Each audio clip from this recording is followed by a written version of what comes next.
Saudara, mulai 2021 iuran BPJS Kesehatan yang harus dibayarkan peserta kelas 3 terjadi kenaikan dari Rp25.500 menjadi Rp35.000. Banyak pihak yang menyayangkan kenaikan dilakukan di masa pandemi sehingga memberatkan beban ekonomi. Terkait hal itu, saat ini kita telah terhubung bersama BPJS Kesehatan Tanjung Pinang, Ibu Wan Evi Yulisna. Assalamualaikum warahmatullahi wabarakatuh. Selamat malam, Ibu. Selamat malam. Assalamualaikum warahmatullahi wabarakatuh. Waalaikumsalam, Ibu. Terima kasih Ibu sudah bersedia bergabung dalam video konferensi program Detak Tanjung Pinang. Terkait kenaikan tarif iuran BPJS Kesehatan kelas 3 ini, Ibu bisa dijelaskan dasar kebijakannya seperti apa? Berdasarkan peraturan Presiden nomor 64 tahun 2020, itu mengalami kenaikan secara bertahap. Di mana pada bulan Juli sampai Desember itu dari 25.500 menjadi 42.500, tapi tidak ada kenaikan karena disubsidi oleh pemerintah sebesar 16.500. Terhitung 1 Januari 2021 ada kenaikan sebesar 30 dari 25.500 menjadi 35.000. Artinya kenaikannya cuman 7.000. Jadi seperti itu. Iya, di tengah kondisi pandemi yang belum berakhir ini, kebijakan dinilai semakin membebani rakyat, Ibu. Terlebih mayoritas peserta kelas 3 adalah sektor non formal. Ini seperti apa, Ibu? Untuk kenaikannya sebenarnya sudah mulai tahun 2020 yang lalu. Tapi untuk yang tahun 2021 ini kenaikannya menjadi 35.000. Kenaikannya Rp7.000 saja. Selebihnya disubsidi oleh pemerintah, gitu Mbak. Iya, dengan ada kenaikan iuran ini, adakah manfaat pelayanan tambahan yang diterima oleh peserta, Ibu? Untuk manfaat tambahan bagi peserta sudah banyak dilakukan oleh pihak BPJS Kesehatan. Salah satunya kita membuat kanal-kanal pendaftaran seperti kalau misalnya berobat ke puskesmas, itu sudah bisa melalui online. Terus untuk tatap muka juga sudah melalui online di puskesmas, dan kita sudah ada juga aplikasi melalui mobil JKN. Jadi bisa mendaftar ke puskesmas melalui aplikasi mobil JKN. Untuk pelayanan kesehatan, karena seluruh pelayanan kesehatan sesuai dengan peraturan Presiden itu sudah dijamin full ataupun pemanfaatannya sudah dijamin dari rawat jalan tingkat pertama sampai dengan rawat jalan tingkat lanjutan dan rawat inap berikut obatnya, begitu Mbak. Ya, dengan berlakunya kebijakan baru ini, Ibu, apakah masih banyak peserta yang mengajukan pindah kelas, Ibu? Sangat banyak yang pindah kelas dari kelas 1 turun ke kelas 2, dari kelas 2 turun ke kelas 3.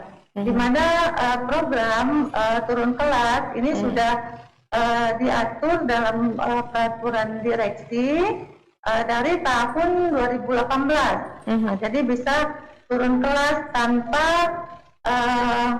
walaupun ada tunggakan, bisa turun kelas. Tapi untuk tahun 2021 mesti dilunaskan dulu tunggakannya baru bisa turun kelas. Oh ya Ibu. Ini turun kelas dari yang kelas 3 ke kelas peserta bantuan iuran, Ibu? Adakah yang turun kelas seperti itu?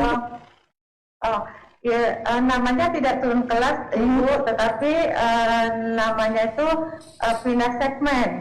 Dari segmen pekerja bukan penerima upah atau peserta mandiri dialihkan menjadi penerima bantuan iuran.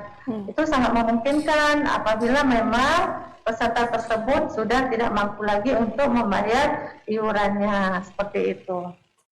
Ya, itu bagaimana cara pindah seperti itu, Ibu?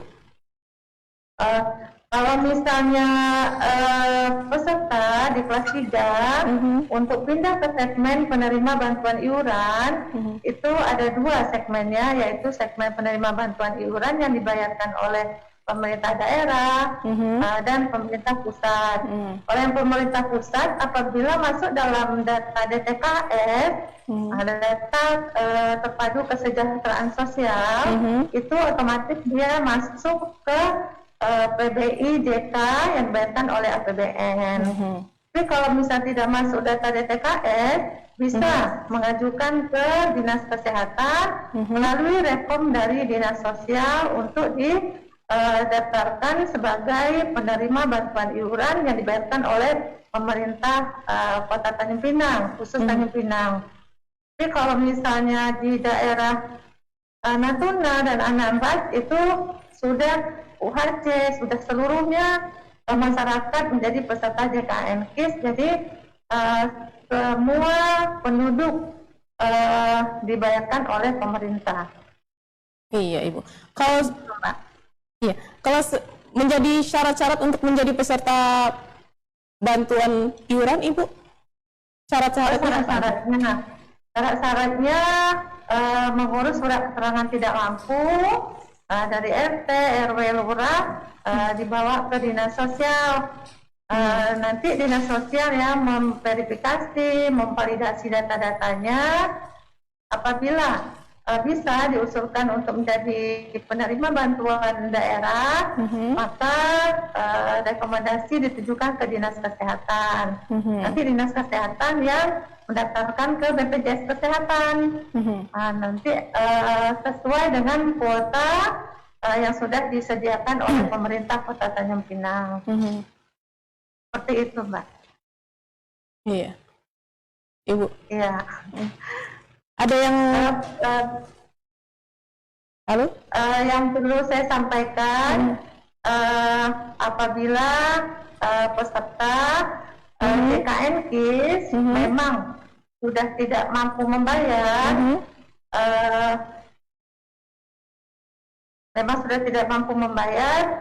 silakan datang ke Dinas Sosial dengan persyaratan tadi.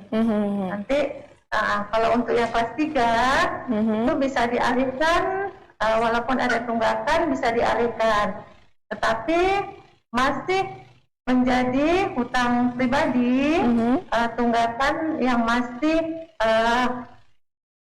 ada pada peserta tersebut. Nanti apabila pindah segmen lagi dari penerima bantuan iuran ke yang mandiri atau bekerja atau mampu lagi, maka tunggakannya harus dilunaskan, baru bisa dialihkan menjadi peserta mandiri lagi atau menjadi pekerja. Iya. Ini kalau untuk penyakit apa yang tidak ditanggung oleh BPJS Kesehatan, Ibu? Untuk jenis penyakit yang tidak ditanggung adalah yang tidak direkomendasikan oleh dokter, seperti kecantikan, operasi plastik, dan yang tidak mengikuti prosedur. Selebihnya ditanggung oleh BPJS Kesehatan. Iya, Ibu. Terima kasih Ibu Wan Evi Yulisna, Kabid KPP BPJS Kesehatan Cabang Tanjung Pinang, telah bergabung bersama kami, Ibu. Selamat malam, Ibu. Ya, selamat malam. Semoga sehat selalu peserta JKN KIS. Iya, Ibu. Terima kasih, Ibu. Ya.